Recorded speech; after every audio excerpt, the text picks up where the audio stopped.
Hello student, तो हमने chapter देखा था हिंदी सेकंड में वर्तनी लिपि और सुधार। अच्छे से हमने समझ लिया था। आज हम इसकी एक्सरसाइज करेंगे, ठीक है। तो एक्सरसाइज में प्रश्न 1 है, उसमें क्या है? प्रश्न 1 है निम्नलिखित प्रश्नों के उत्तर लिखो। तो प्रश्न 1 का क है वर्तनी किसे कहा जाता है, लिखो। तो उसका आंसर है, उत्तर का है ध्वनि चिन्हों के प्रयोग से लिखे जाने वाले वर्ण रूप को वर्तनी कहते हैं। फिर है ख, बलाघात, अनुतान और संगम को उदाहरण द्वारा स्पष्ट करो। तो देखिए, बलाघात उच्चारण के समय किसी अक्षर विशेष पर दिया जाने वाला जोर बलाघात कहलाता है, जैसे कमल, आगाज आदि। देखिए, कमल में क्या है? कमल जब एक से अधिक अक्षर वाले शब्द होते हैं और सारे अक्षर क्या होते हैं? ह्रस्व स्वर के होते हैं। तो कमल में क्या है? तीनों ह्रस्व स्वर के हैं।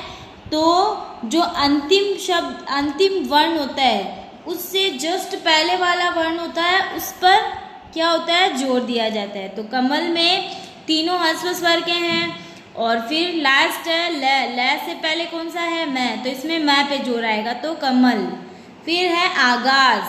आगाज में क्या है कि 3 अक्षर वाले शब्द में अगर बीच वाला शब्द जो है वो दीर्घ का होता है, तो बलाघात क्या होता है? उसी बीच वाले शब्द पे रहता है। तो इन तीन अक्षरों के जो शब्द हैं, इनमें बीच वाला क्या है? दीर्घ स्वर का है। तो क्या होगा? जोर इस पे ही आएगा, तो आगाज। फिर है अनुतान। बोलने में सुर के उतार चढ़ाव को अनुतान कहते हैं। जैसे अच्छा, अगर आपको किसी ने कुछ काम के लिए बोला है तो आप बोलोगे अच्छा, नॉर्मली बोला, सामान्य। और अगर आप बोलोगे अच्छा प्रश्नवाचक में, तो उसका अलग हो जाता है। और अगर आप आश्चर्य में अच्छा बोल रहे हो तो वो भी अलग हो जाता है। फिर है संगम। तो उच्चारण शब्दों के सीमा संकेत को संगम कहा जाता है। जैसे सिरका बोला, तो सिरका क्या है? एक रासायनिक तरल पदार्थ है। और बोला सिर का, मतलब आप सिर से संबंधित किसी के बारे में, किसी चीज़ के लिए बोल रहे हो। तो ये हो गया ख का। अब है ग। ग का प्रश्न है स्वर व्यंजन का योग कैसे होता है। तो स्वर और व्यंजन का योग कैसे होता है, और नीचे आपको कुछ शब्द दिए, वर्ण दिए हुए हैं, उनको कंप्लीट करके लिखना है। तो उसका उत्तर है सभी व्यंजनों में अ ध्वनि बिना किसी अतिरिक्त मात्रा चिन्ह के शामिल रहती है, और उसे अलग करने के लिए व्यंजन के नीचे हलंत लगाया जाता है। जैसे प हलंत प्लस अ, तब वह पूरा प बनेगा। अगर उसमें से स्वर हटा लिए जाए तो प क्या हो जाता है? आधा हो जाता है। उसी प्रकार क प्लस अ तो क, ज हलंत प्लस अ तो पूरा ज, स हलंत प्लस उ तो सु, न हलंत प्लस ई तो नी, त हलंत प्लस ओ तो। फिर है ग हलंत प्लस य हलंत प्लस आ प्लस र हलंत प्लस अ प्लस ह हलंत प्लस अ। तो इस पूरे का क्या बन जाएगा? 11 है। ये आपका वर्ण विच्छेद आ गया 11 का, ठीक है। उसके बाद आते हैं घ में। घ में क्या है? निम्नलिखित वर्णों का आदि में प्रयोग करके शब्द बनाओ। मतलब आपको ये क हलंत, ग हलंत, प हलंत, त हलंत, ज हलंत और श हलंत, ये जो 6 वर्ण दिए हैं, इनका आपको शब्द बनाना है। और कब, कैसे बनाना है? इनको आपको सबसे आगे रखना है। आदि में मतलब सबसे आरंभ में, मतलब इन्हीं से शुरू होना चाहिए वो शब्द। तो क हलंत वाला आधा क है, तो हम क्या लिखेंगे? क्या। ग हलंत 11 है, प हलंत का प्यार, त का त्याग, ज का ज्वाला, श का श्याम। तो ये हलंत है, तो आधे आधे हैं ये।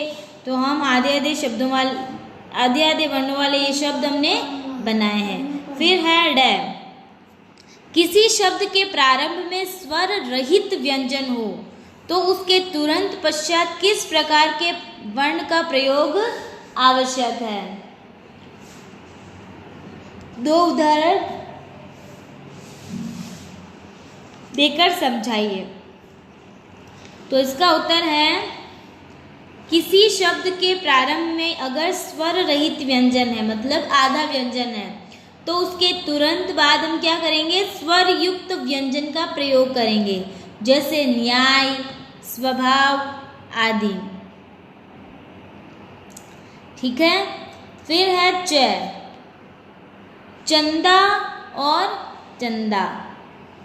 तो इनमें अर्थ भेद बताना है कि और अर्थ संबंधी अंतर किस कारण से है यह बताना है।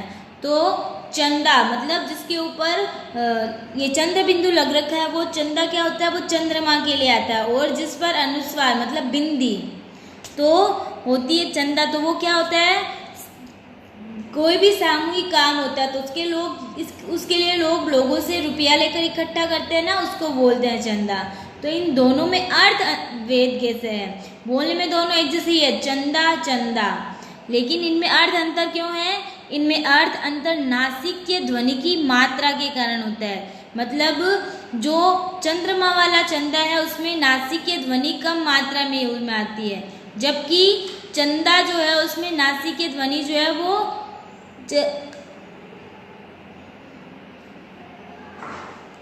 चंद्र बिंदु वाले चंदा की अपेक्षाकृत अधिक मात्रा में होती है, इसीलिए इनमें अर्थ भेद है। ठीक है। तो ये आपके इस पाठ के प्रश्नोत्तर हैं, ये आपको अपनी नोटबुक में करने हैं। अब हम देखेंगे एक्सरसाइज बुक के अंदर।